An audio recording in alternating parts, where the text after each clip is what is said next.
Another roadblock in the Minnesota Vikings season, and it's another injury to J.J. McCarthy. What are we going to do about this? He's in the concussion protocol, which means Max Brosmer is set to start on Sunday as of this recording. What is that going to mean for the Vikings in the short term? What is it going to mean for them in the long term? And how do we quantify yesterday's abject disaster against the Green Bay Packers? We're going to talk about all that and more here on The Real Forno Show.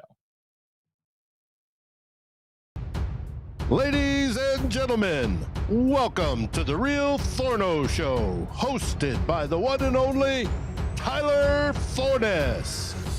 A to Z Sports sought him out to be their Minnesota Vikings reporter and NFL analyst. And he's a proud contributor over at SKOL North's Purple Daily.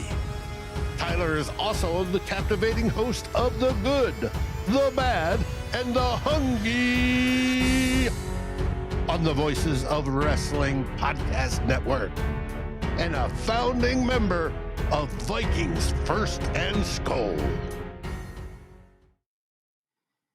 Welcome, ladies and gentlemen, to another episode of The Real Forno Show, sponsored by our friends at Underdog Fantasy, where with the promo code Forno, you can get on your first $5 play $100 in bonus credits. And if you paid attention last two Saturdays, both winners, and with $20 plays, you would have taken home a lot of money, about 250 big ones. I'm your host, Tyler Forness. With me, as always, is producer Dave up in the top left corner. And this is a very weird episode of The Real Forno Show, considering what has happened in the past 36 hours. The Minnesota Vikings lost a brutal football game to the Green Bay Packers, 23-6. Then we got word during Kevin O'Connell's press conference earlier today that J.J. McCarthy self-reported concussion symptoms after the game and entered the concussion protocol. They believe they have pinpointed, at least the beat writers have, down to a scramble, which was the second to last play of the game, and he did take a very hard hit, and you can almost, he didn't do the thing where a lot of guys, when they get like knocked out, their arms kind of go like this, and they just like get all stiff.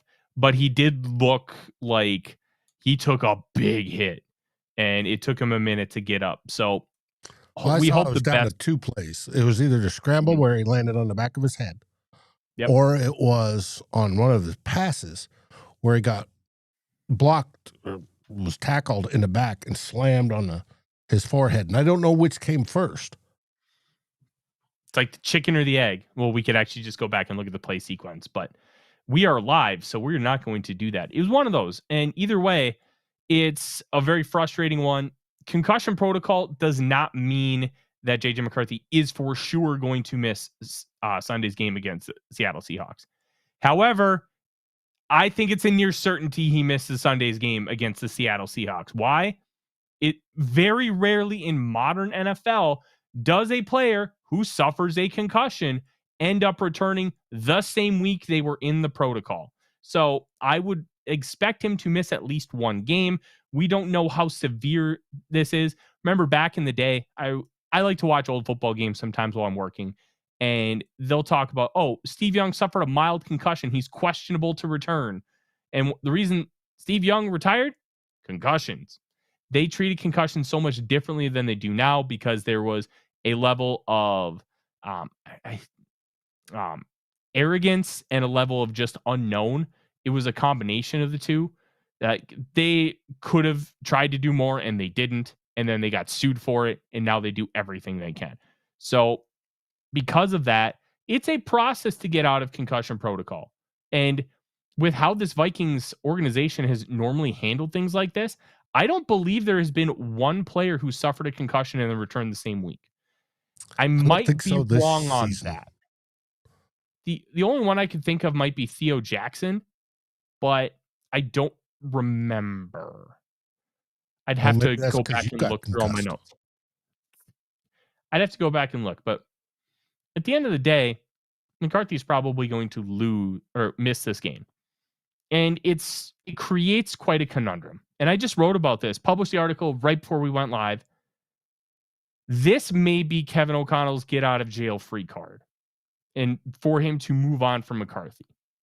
And I want to just kind of talk through all the scenarios. I don't have a strong opinion on what he should do, but I want to lay this out because I find it really interesting. We all know Kevin O'Connell's comments where, hey, organizations fail young quarterbacks before young quarterbacks fail organizations. We've heard that time and time again. McCarthy has now been here for 2 years. He has played 8 games. He has missed 23 regular season games. If he misses this Sunday, he will. Sorry. Yeah, it will be 23 if he misses this Sunday. 2 preseason games and a playoff game. In those 8 games that he played, he has suffered 4 documented injuries. None of this is disputable. He suffered the torn meniscus in the preseason game. He suffered the high ankle sprain. He suffered the hand injury a couple of weeks ago against the Ravens. And now he's suffered, I don't know if it's officially classified as a concussion, but we're going to call it that for simplicity's sake because he's in concussion protocol. That's bad. That's a problem. I really hesitated initially wanting to call him injury prone because it's so difficult to really classify a guy like that until you get a lot more data.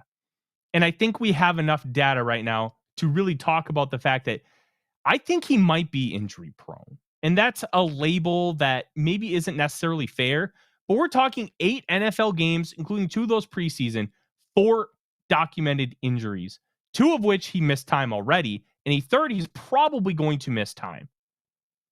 And I wouldn't have too big, like the meniscus. Hey, if you run it all, you can tear a meniscus. If you get just sacked in the pocket, like normally, you can tear a meniscus. Whatever.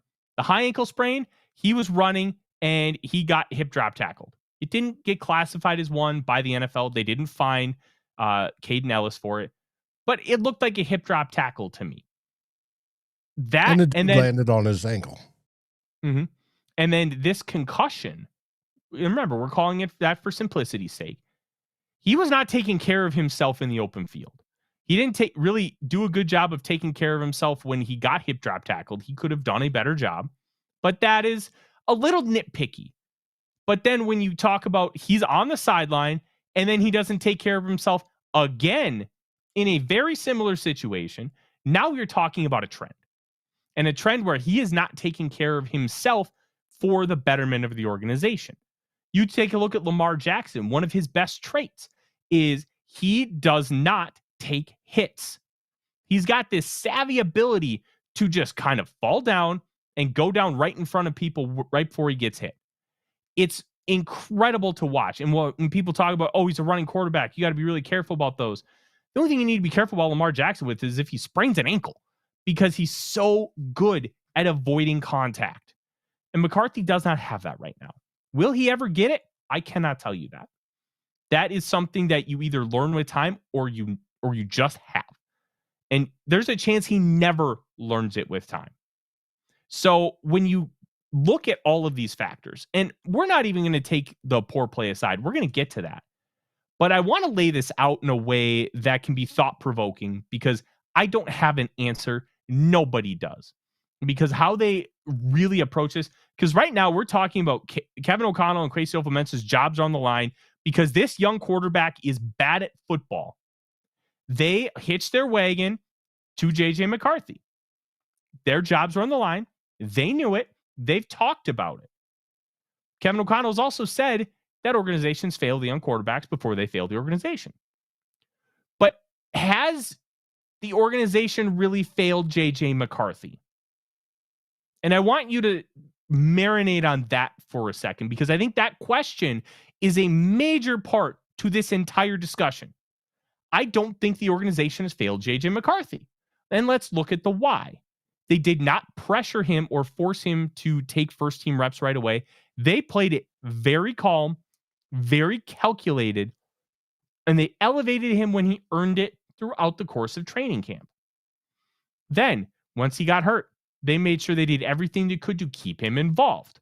They had Sam Darnold with a GoPro on his helmet during practice. They had him in meetings. They had him in defensive meetings. He was asking questions of everybody, trying to absorb as much information as he could. Then they had him on the sidelines with the quarterback communication as the computer decides, hey, we're going to focus because I touched the headphones. Let's see if I can. Yeah, I'm trying to figure out how to zoom out with this thing. And don't forget that he was tasked with charting all the defensive players in the league. Let's see, autofocus. No, go tiny, zoom out. Tiny, zoom out. Or zoom out tiny. Zoom out tiny. This is here we go. Well, that didn't help. And you know what? It really stinks because I was on an absolute heater. You got your Ozbot control center up? Yeah, I'm trying to figure it out, and I'm really fucking pissed right now because I was on a heater. Or go. I'm trying to remember it's like this or something like that. It's a hand signal if it's looking. Because it's the hand signal that did it. No, like out. I don't know. I'm gonna leave and come back quick. I don't know that that's gonna work, but okay. We'll see. Yes, anonymous. Blah. Not enough whiskey tonight. Damn technology, and it is. It's the whole AI thing, and no, it didn't work. Nope, it's still doing it. Cool. Well, anyways, as I try and figure this out, I am going to talk. There you go. Now we just turn this back on.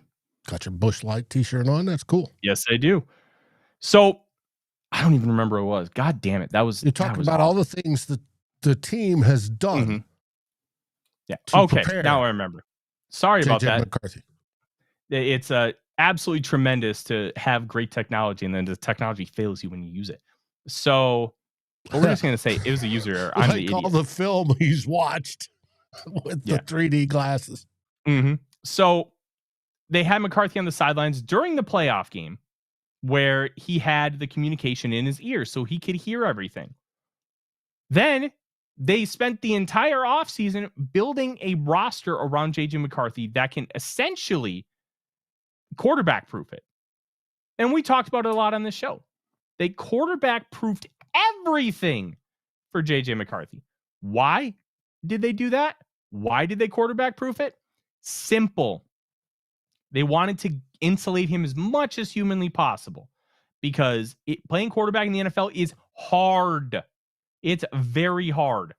So they beefed up the offensive line. They brought in Ryan Kelly and Will Fries, and then they drafted Donovan Jackson. No excuses on the O-line. You have 3 really good wide receivers, and then they traded for Adam Thielen, who they still thought had stuff left in the tank. Well, he's just bad now, unfortunately. You still have TJ Hawkinson. You extended Josh Oliver, who's the 6th offensive lineman. You bring in Jordan Mason. You re-sign Aaron Jones. No excuses on offense. You have the dudes to be great. And then on defense, you beef up the defensive tackle position. You bring in Isaiah Rodgers, who you think is a high upside cornerback play, which I still agree with. And you have all these pieces. And it's like, okay, now we're in this 3-year window. Let's go win a Super Bowl. There is no excuse for J.J. McCarthy. He was given everything. We can talk about some little things with play calling. We can be like, hey, maybe they should have run the ball more early on. But you have the dudes to carry you. And you were bad. Objectively terrible. We're talking historically bad. Worse than Christian Ponder by underlying metrics bad. So when you look at the whole discussion of did the organization fail J.J. McCarthy, from the onset, it doesn't look like they did. The only thing you can really bring up is, okay, well, some of the play calling could have been better. Sure. But guess what? 58% of the plays in the first half were run plays. And then when they had to throw the ball, it was chaos. And it didn't work very well. It was like 7 of 11 for 73 yards? And he was not making the fastest reads. He had that one really nice throw in the 2-minute drill to Jefferson on the corner route. That was really nice. But he had that inbreaker to Jefferson, and then he basically threw a pick 6. But Javon Bullard forgot to look at the quarterback on a screen. He airmailed another screen, and he was just all over the place. So the only other thing I can think of is, well, who's teaching him mechanically? Is Josh McCown just not a good developer, but he's more of a scheme guy? That is the other thing where you can be like, okay, maybe they have failed McCarthy a little bit. Honestly, I think they've done almost everything they can. Outside the organization, the media, national media has talked about, oh, they have done a really good job of trying to do this the right way. They beefed up the offensive line. They got the weapons. They got the play caller. Now all McCarthy just needs to do is play average football. And that is what we said. Average football. Well, guess what?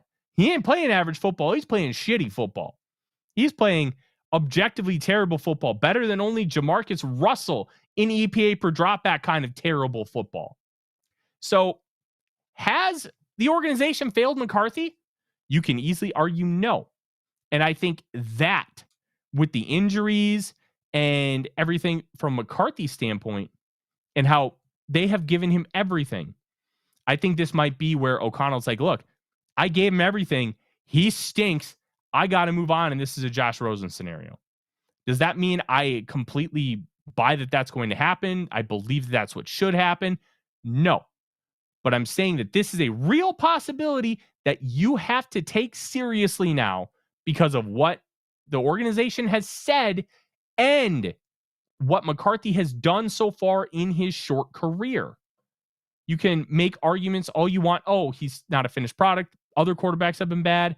You can point to Jared Goff, who was catastrophic in his first year, but that was also a Jeff Fisher football team. Oh my gosh, those teams were terrible and they were not well coached. And then he got Sean McVay, and guess what? Sean McVay turned a first overall pick quarterback into somebody good. Well, this isn't a first overall pick quarterback, and Kevin O'Connell is a really good play caller and a really good quarterback mind and able to work around a lot of issues that quarterbacks have. The problem is the quarterbacks need to be able to bring something to the table. And right now, they are not bringing anything to the table. McCarthy's not bringing anything to the table other than bad football and a couple plays a game where it's like, hey, that was good. We said the same thing about Anthony Richardson. Richardson, it was a guy I loved. Everybody knows that. I thought his pocket presence was so good, and I still think it's really good. But the problem was his mechanics needed a lot of work, and you needed a lot of reps to get him there. He had the shoulder injury in his fourth game, and it kind of snowballed, and he is considered a big-time bust right now, and it's well-deserved. You can also argue that the Colts failed him in how they were operational with his development, forcing him to play right away. I thought it was a good idea. It turns out he probably just needed time to work on those mechanics during practice and get them down before getting those live game reps that he so desperately needed. McCarthy came from a national championship winning football team, and his mechanics have looked good. They looked good during that preseason game. They looked good during training camp. But once you get to Sunday, it craters. And then now you introduce another variable. Why does it crater on Sundays? That's another big question because they talk all the time. And Justin Jefferson had an interesting quote, which I'm going to pull up here in a second. But we've heard Kevin O'Connell talk about the fact that McCarthy looks good during practice and he has these great practices and he's doing all the right things. So now we just need to see it translate to game day. Well, it's not translating to game day. So why? Why isn't it translating to game day? This is the quote from Justin Jefferson and where I think this concussion for JJ McCarthy could actually be a good thing for the Minnesota Vikings from a long-term perspective, especially when you consider saving Kevin O'Connell's job, which I never thought was on the line until we're kind of in this predicament. It's frustrating to be up here and say the same things every single week. You say the same things, expecting for something to change, and we're still in the same spot. That is a scathing quote from Justin Jefferson. He is telling the media, I am pissed off that nothing is changing. Why is nothing changing? Something needs to be done. When you have a quarterback like McCarthy who is not getting better, who is arguably regressing on the field on Sundays, when all these guys are paid millions of dollars to win football games, this is a testosterone-driven league. This is not something where if you're bad a couple weeks, oh, you can just come back and then, be la-di-da. McCarthy has no credibility in the NFL. He has nothing, no resume to lean back on. He is a first-year starting quarterback. So if Jefferson is getting this upset, and it doesn't sound like he is, but this is Jefferson. He does not go public. He is not a normal wide receiver. A normal wide receiver, there's that Denny Carter tweet where they will like recite verses of poetry while holding a knife, I think is what the bit was. Like, they are not afraid to talk. They are not afraid to show their emotions. They're not afraid to show their frustrations. Jefferson is not like that. He's never been like that. The media wishes he was like that so they could run with it. But he is telling you that he is pissed off and he is frustrated with how he's going about his quotes, how he is talking to the media. You are at risk of losing this football team, and I talked about it on the postgame show. I called them mentally weak because of how they responded to that muffed punt. Brutal stuff. Brutal. You can't respond that way. They quit on the coaches. They quit on them. If you quit on a coach, that tells you something. Oh, we're down 11. We're not going to win this football game. That's essentially what the body language and play on the field told us. And guess what? The Packers agreed because they basically packed it in after that. They were running the ball. They were playing uber conservative. Jordan Love barely threw in the second half. They knew it was over. They just knew it was a matter of time. How can you, as a head coach, continue to trot that out? Like Jefferson said, saying the same things every week, but nothing changes. We're still in the same spot. You're at risk of stuck in a loop, I think is what he said, or something. You are at risk of losing the football team, losing the locker room. If you lose them, they may never come back. And then the only way is to change out all the players or change out the coach. Yes. And it's incredibly frustrating because we all want this to work. Everybody who is watching this would prefer that J.J. McCarthy was good. We would prefer that J.J. McCarthy was good. I would love to be up here and be like, J.J. McCarthy is 3-0 on the road against the division, and he destroyed the Green Bay Packers. He didn't. He was not good. And now you have a long track record of injuries where he, by availability's sake, is failing the organization. So at what point will Kevin O'Connell decide, hey, I'm done. I need to move on. And I wrote a long piece, which I recommend on A2Zsports.com, talking about, well, where do you go from here? Because if you bench McCarthy for Brosmer, you're admitting that you failed and you were wrong. But if you don't, you could lose the locker room. And all of this is conjecture because I am not in the locker room. I do not talk to the players every single day. Maybe there is something else at play that I am not privy to. That is a real possibility here. However, we can only go based off of what we see.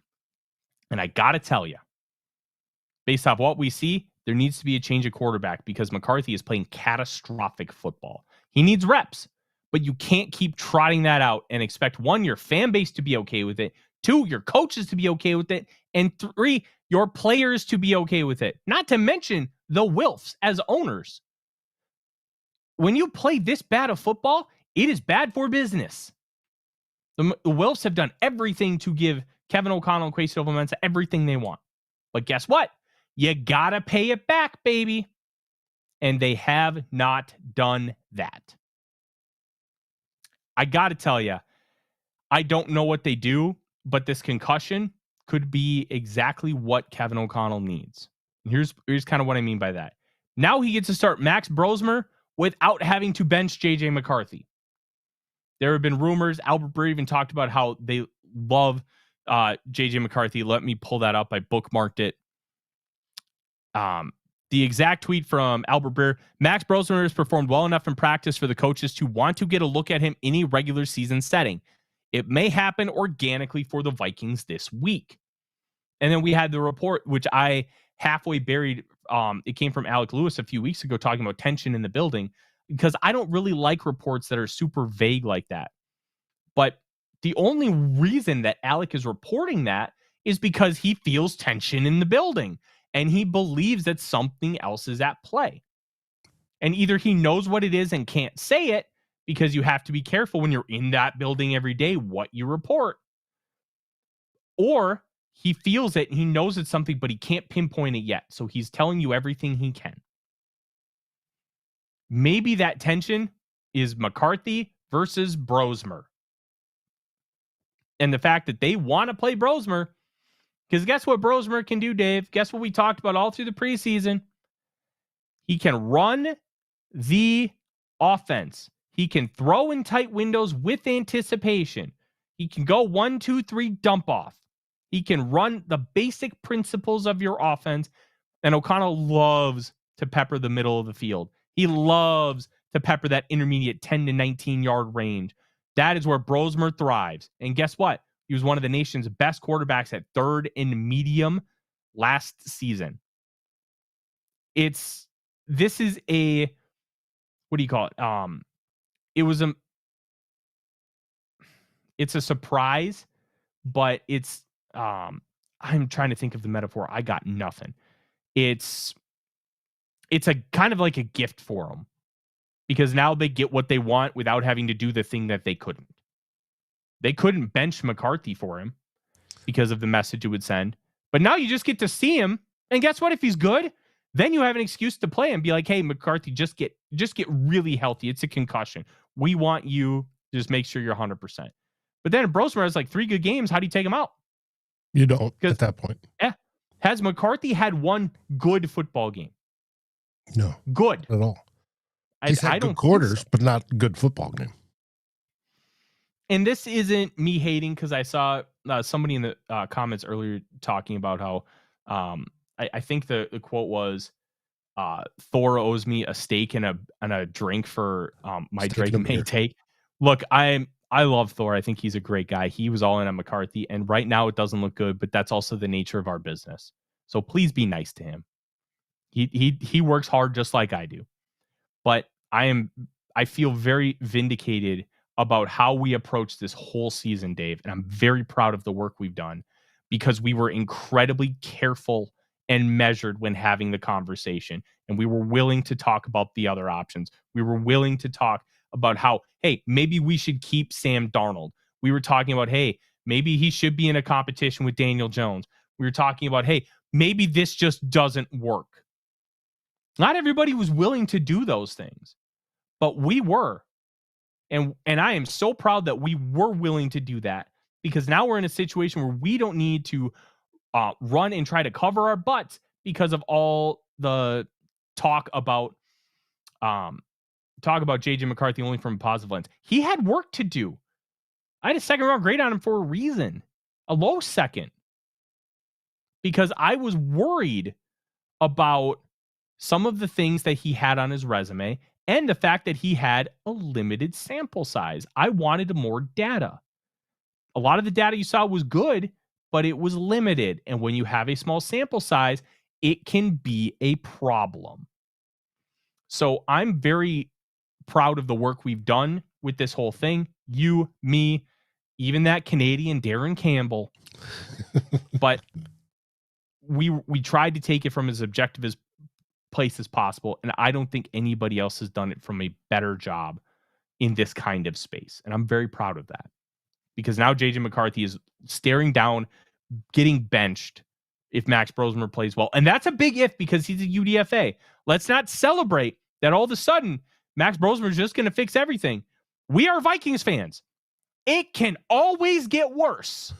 It can always get worse. Don't think it won't, because they always find a way. But different isn't always better, and we'll see if he does get the start, what that looks like. But it is a really tough one from all angles when it comes to this JJ McCarthy stuff, because there are a lot of people who could be at fault. And from the outside looking in, we can't tell you anyone specifically is at fault. But I can tell you that McCarthy is a lot at fault for some of this. because he is putting his body in position to where he can get hurt and he will miss football games. We don't know when that meniscus happened because a meniscus injury can be a little finicky. You can get hurt and then it's just, oh, you're sore.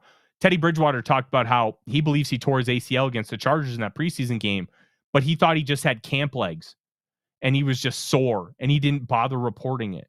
And then all of a sudden, a few days later, he steps wrong and he dislocates his knee. Like, that happened because of knee injuries can be a little fickle that way. And you can walk around with a torn ACL. You can't run. So you can run straight. You can't cut. You cannot move laterally. So the fact that McCarthy's knee buckled the next day does not surprise me. And it stinks because it would be nice if we knew where he got hurt, what play it was.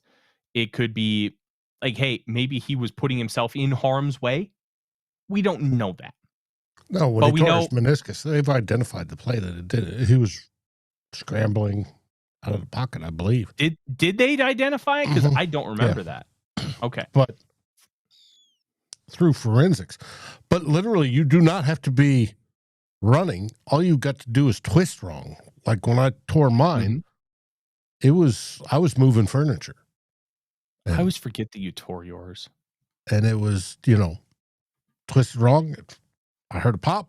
No biggie. Didn't feel anything. Felt the pop. Heard the pop. Didn't feel bad until I woke up the next morning and it swole up. And that's basically what happened with McCarthy. He woke up the next morning and there was swelling on his knee.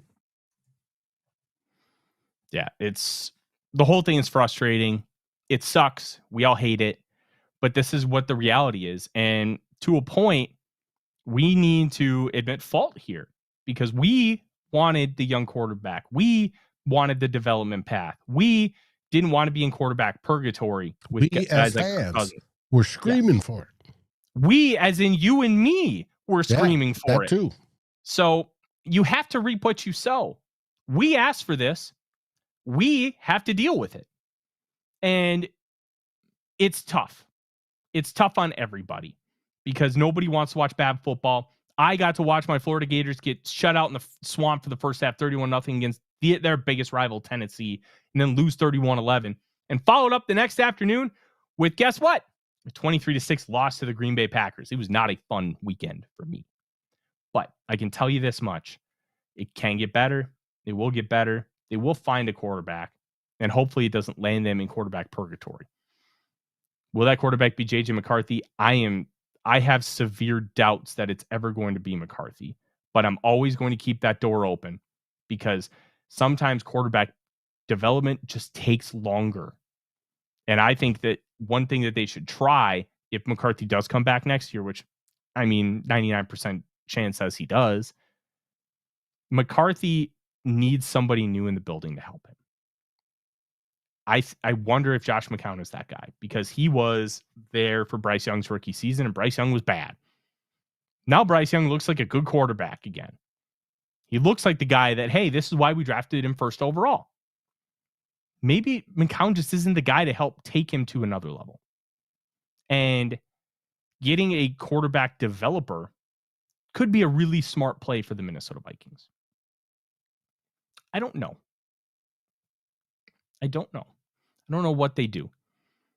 But it's such a fascinating thing. Chuck mentions nobody is wrong for being drunk on JJ Purple Kool-Aid. That's your job as fans. Just make sure to puke when required. Yep. That's a great way to put it, Chuck. That's a great way to put it. I'm going to answer this, and then I want to get into Max Brosmer before we go. We're going to talk a lot more about Brosmer on the next show, which Dave and I are going to either go live or record tomorrow. We still need to finalize our details. We're going to have X's and SKOLs at some point tomorrow, too. Don't know if that will be live either, but we will have them because I'm flying to Mexico. Should be live. I'm flying to Mexico Wednesday morning. So it's going to be a little bit of a different kind of week. I'm not going to be recording a live show in Mexico. I'm sorry.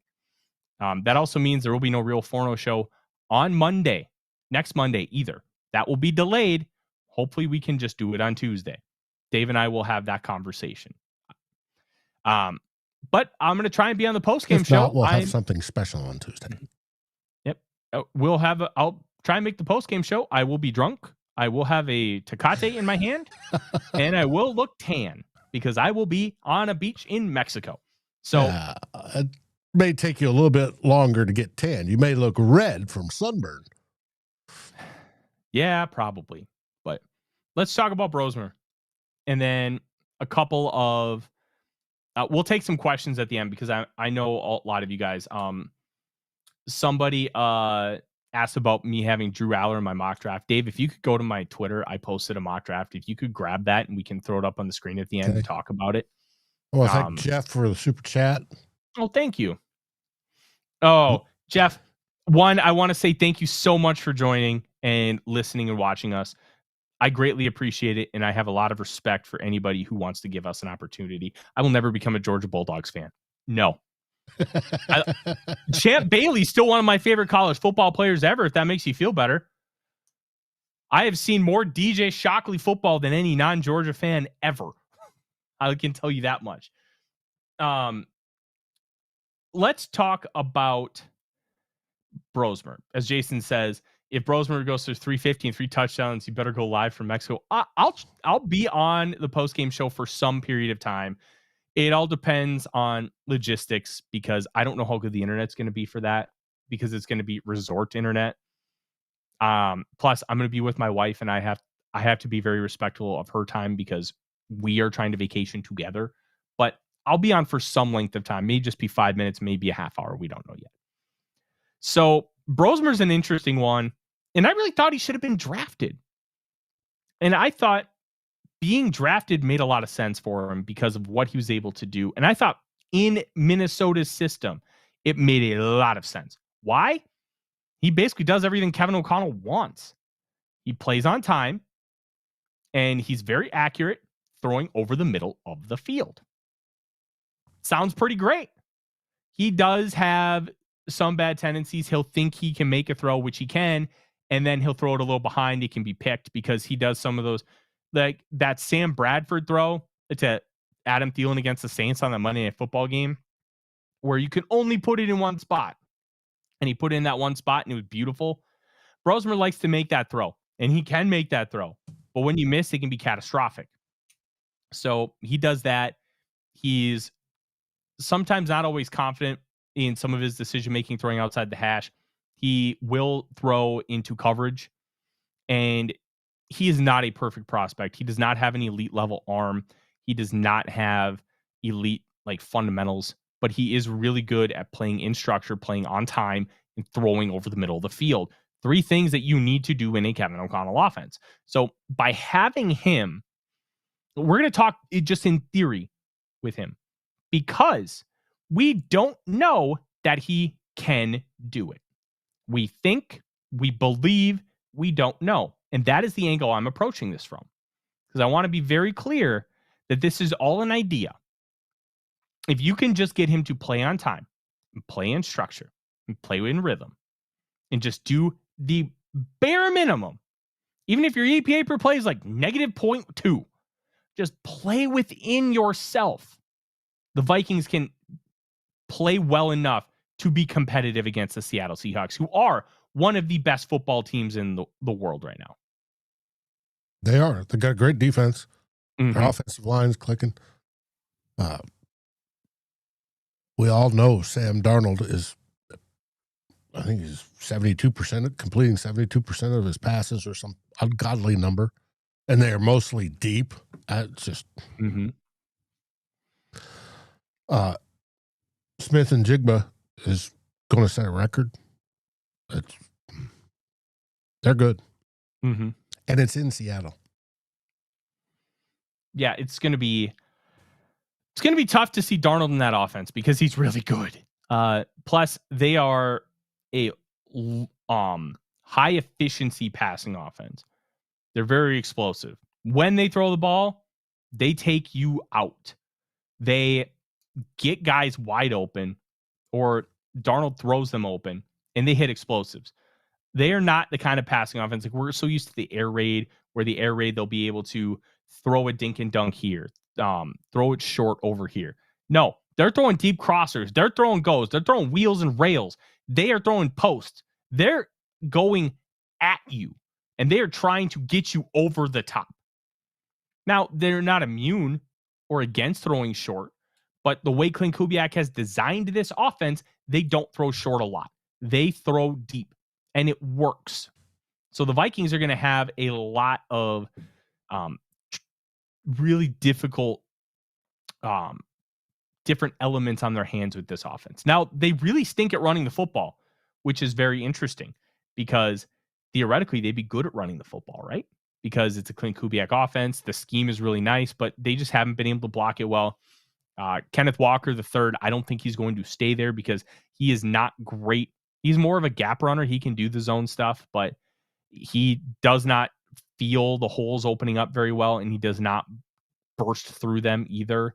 So it's a little bit of a complex issue with the run game. And Zach Charbonnet is more of a bruiser. He's kind of like the Jordan Mason to the Aaron Jones. Like Kenneth Walker is not as good as Aaron Jones, if that makes any sense in the world. So you're going to you need to stop the passing offense. And they've been a good pass blocking team.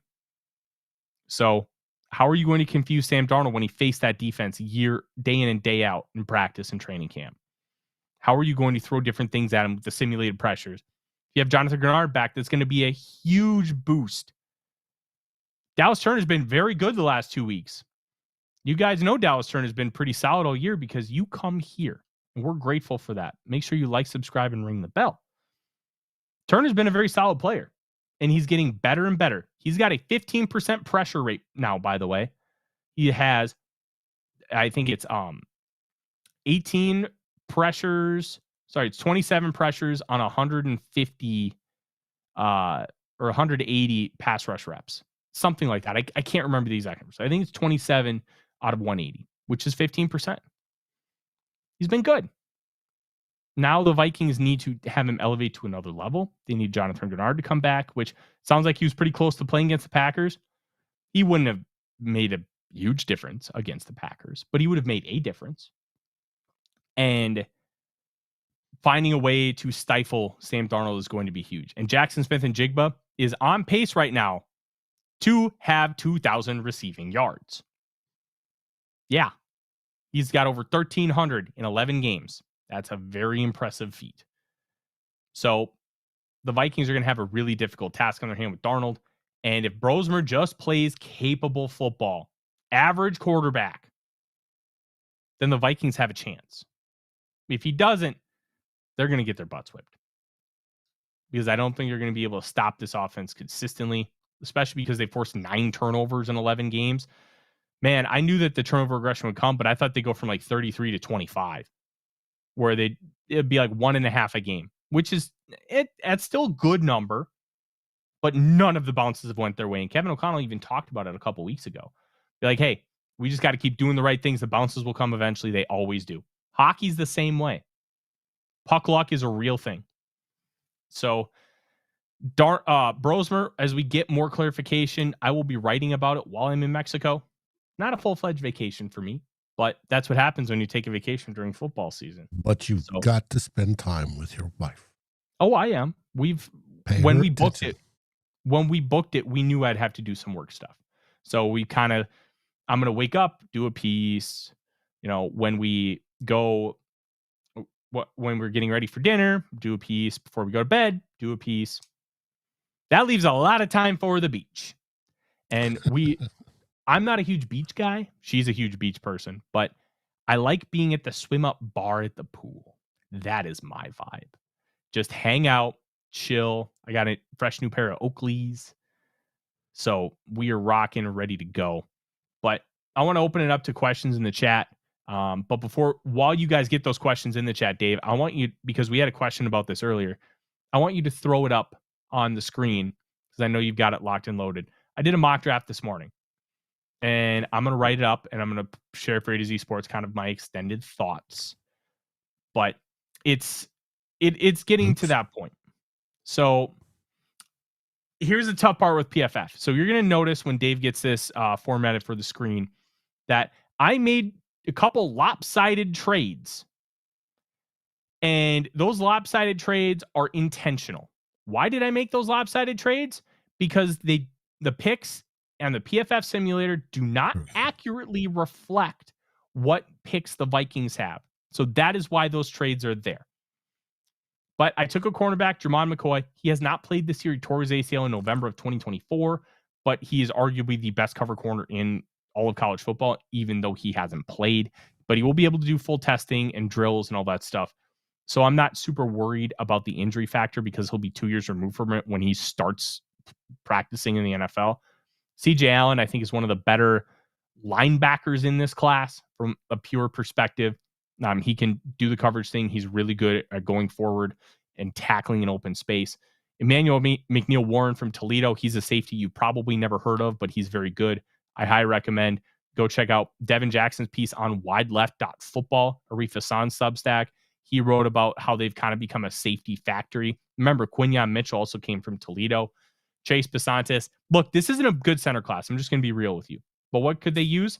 More guard depth and a potential replacement for Will Fries if they deem that, hey, he's going to be paid too much in year 3. Besantis is one of the better, if not the best, interior pass blocker. And he's got some violent reps on tape. The reason why I brought this up is because somebody asked about Drew Aller. And look, I don't think Drew Aller's that good. I think he's got a lot of traits and he's just a bozo and doesn't know how to use them. But that's the kind of guy I'd take on day 3. Because day 3, it's an interesting proposition to take a traitsy quarterback. Because you have no pressure to develop them. If you develop them, it's an incredible hit. If it's a miss, you tried. Drew Aller would have gone in the top 5 last year if he came out. He wanted to win a national championship at Penn State, had a terrible year, and then broke his ankle. I think it was an ankle break, but he hurt himself. Jordan Castell, a safety of Florida, I think he's just a really good football player. He's all over the field. He's getting the ball. He's attacking the ball. He's got some interceptions. He's making really good tackles in open space.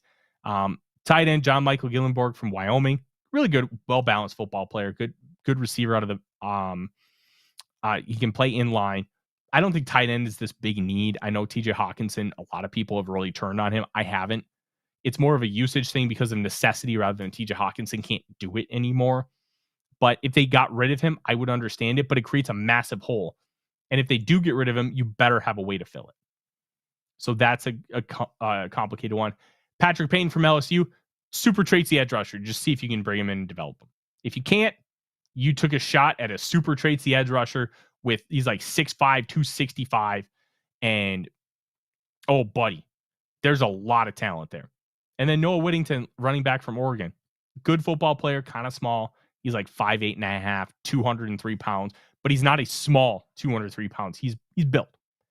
But more of a muscle hamster type. So we're going to do more of those. And we're going to do a lot of SKOL Search episodes, which, if you remember the YouTube channel, I'm going to have a little preview for you guys of what you're going to expect from those SKOL Search episodes here coming up later this week. They're going to be in depth. They're going to be scouting report heavy. And it's going to be a lot of fun. But they're just going to be me. And Dave is going to be kind enough to edit them because I'm going to record them on my own time. And we're going to post them as soon as we can get them, because I have to do stuff here that's at least 30 minutes long. But if you're an audio listener, we might be able to get those up right away. We're not 100% sure how we're going to go about the audio stuff, but we're going to have a lot. Dave, let's get a few questions and then get out of here. I need to go make myself some dinner. What do we got? Well, first off, I want to thank Anthony for asking what's everyone's favorite Thanksgiving food. And they would gravy. Super chat.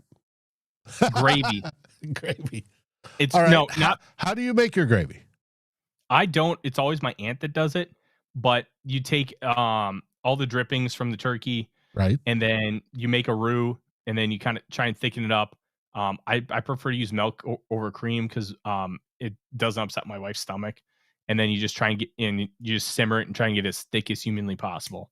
I struggle getting it thick sometimes, but I don't think I make enough of a roux in order to get it there. Okay. Gotcha. Old Space Weather Guy says Cool Whip for the side of pumpkin pie. Yeah. Cool Whip is the key, not whipped cream. Cool Whip is better. Uh-huh. And I like how it's with a side of pumpkin pie. So we got scalloped corn. Interesting. I find my favorite's always the pie. And I'm debating on my second pie, what should I fix? What can I get to fix here? I usually make them from scratch for Thanksgiving. So I'll be doing apple turnover for breakfast. That's part of breakfast. So I love an apple turnover. But it's interesting. Now, I haven't seen that many questions that I haven't already addressed. We have we had the super chats. I want to thank Jeffrey Save, the $5 one on the Go Dogs. Tidy SKOL asked, can we get middle pressure on Darnold? Because it tends to fluster him like the Rams did. I think so. I think you can. I think one of the ways you're going to do it is you want to keep doing those crossfire blitzes where you have the two linebackers.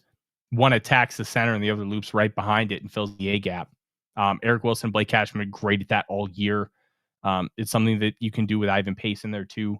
And Dallas Turner, if you want to start lining him up off the ball or in the A gap, you can do that. I think those crossfire blitzes are going to be a huge part of the defensive package. I also think that you're going to want to collapse the pocket from the outside in, because Darnold will move and he can throw on the run. He's not a runner. Like Caleb Williams is going to be more prone to run. So is Justin Herbert, Lamar Jackson. But it's going to be a challenge because Darnold is so good at manipulating and moving the pocket. You're going to want to go right at him. So up the middle is probably your best bet. And it's going to be those crossfire blitzes. Okay. Next question from Guy Rye. So this is a genuine question. What does it mean next year if Max balls out? If Max balls out and is really good, it could literally be a Brock Purdy situation. Or at the very least, you have a camp competition that Brosmer can win. Not a fake camp competition, a real one. If Brosmer is good, that's a good thing because now you have a good quarterback. Purple Papa asked, what would you like a nickname for Brosmer to be? Minnesota Missile Launcher? Let's let him play first. Let's let him play first. But that's not a bad one. I want to get to this one because I think it might have got missed from two Coke cans when we were talking about the mock draft. Why not Marcel Reed for quarterback? Powerhouse of the Aggies offense. Marcel Reed's a good college quarterback. Doesn't have the stuff to be an NFL quarterback. Doesn't have the arm. Doesn't have the raw ability. Fun Saturday quarterback. Enjoy watching him on Saturdays. I don't think he's an NFL guy, and I think that's okay. Now, if we talk CFL, hell yeah, bring him up there. But I don't think he's an NFL guy, and that's fine. Gotcha. Anthony has a draft question. What about drafting Jeremiah Love Tyler? I have no idea who these people are yet. If you think Jeremiah Love is that kind of running back, I'd be okay with it. I think you can do a better use of resources than taking Love, but I think Love as a football player is a great selection. It's just hard for me to want to take a running back that high. He better be elite. That's the bet you're making. He's got to be Jahmyr Gibbs, Bijan Robinson, Saquon Barkley. He has to be those guys. If he's not, that's a really, really tough sell. Even if he's just good, because you can get a good running back in the second round, but you can't. If you take him at the top, you better be elite. Brian asked, "Can we do a segment on available veteran QBs?" And I would say, let's put that on a list. That's going to go on a list for this offseason. We don't want to burn offseason content during the season. There's going to be plenty of time to get to a lot of that offseason stuff. The draft is so expansive that we're going to try and do as much as we can. But we'll get to it, I promise. Too Evil to Hope with a $2 super chat. Thank you, Too Evil. He's excited for JJ's successful career as he drives for Uber. I love it. Tremendous. Let's see. Who else? We got Chris with a super chat. $10 super chat. Thanks. Thankful, Thank you, blessed. Chris. Beers in excess. Enjoy Mexico. Oh, you know I will. They don't have Busch Light in Mexico, but they got Tecate. Tecate might be my favorite Mexican beer. So that and Pacifico. They're better than Corona. Corona's like the Budweiser of Mexico, where like everybody knows them, but you can find better ones. Old Space Weather Guy says, how bad is the Vikings cap situation going into next year? It looks worse than it is. They're like 37 million over in projected cap right now, but they're going to be able to roll over everything from this year, which will be between 10 and 15 million dollars. And then they have it's a very healthy cap situation to where the numbers look big, but you can easily extend players. You can restructure.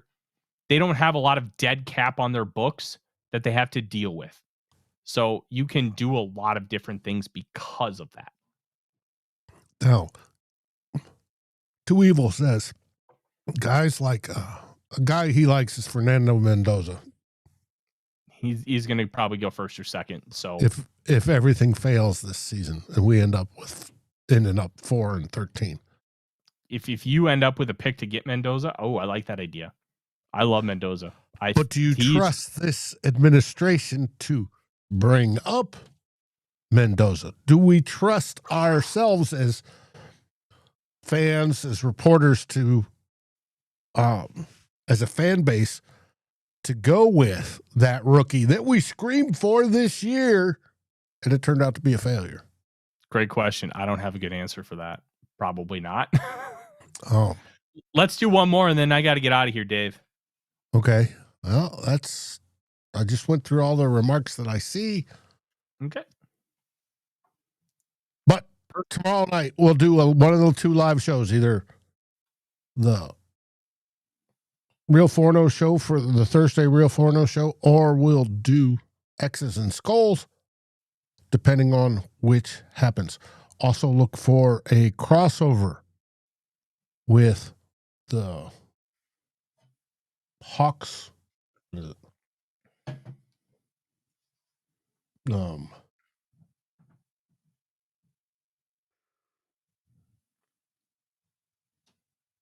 Was it Hawk's Nest, right?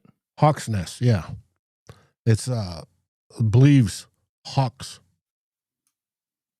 one of their shows. So we're going to do that tomorrow as well. We're going to record that. You'll see that come out, at least on podcast, if not on video. And then Wednesday. Who will be king? Who will be king, where everybody will be picking on me because I fucked it up and the Vikings got obliterated by the Packers. Yeah. Somebody did ask in the channel if we do like cruises or all inclusive. All inclusive. The only time I'll do something that's not all inclusive is if I really want to go to Arena Mexico and watch some lucha, like really bad. Then we won't do all inclusive, but we're going to just do nothing but vibe and relax. So what's the best way to do that? Not pay for anything and just have everything there ready to go. So we're doing all inclusive, but that is our show. Thank you guys so much. Please leave, let us know what you thought of the show. Leave a comment when this live stream is all done, or after you're done watching it back, because we're going to try and just give you continuous honest content and talk about the Vikings in a way that we feel like needs to be talked about, not in a way that's going to only make you feel better. We're not duckies and bunnies. We're just honest. And I'm very proud of the fact that we are. And I try to keep a hand on the pulse of the fan base too. Yep. So thank you guys so much. Have yourself a great day. Have yourself a happy Thanksgiving if I don't see you live before I fly out. And SKOL Vikings, everybody. SKOL Vikings. Like, subscribe, and ring the bell to get notifications. It helps us grow this community that we all love, our Minnesota Vikings. And on behalf of Tyler Forness and myself, Dave Stefano, thank you so dearly for watching The Real Forno Show. SKOL, everyone!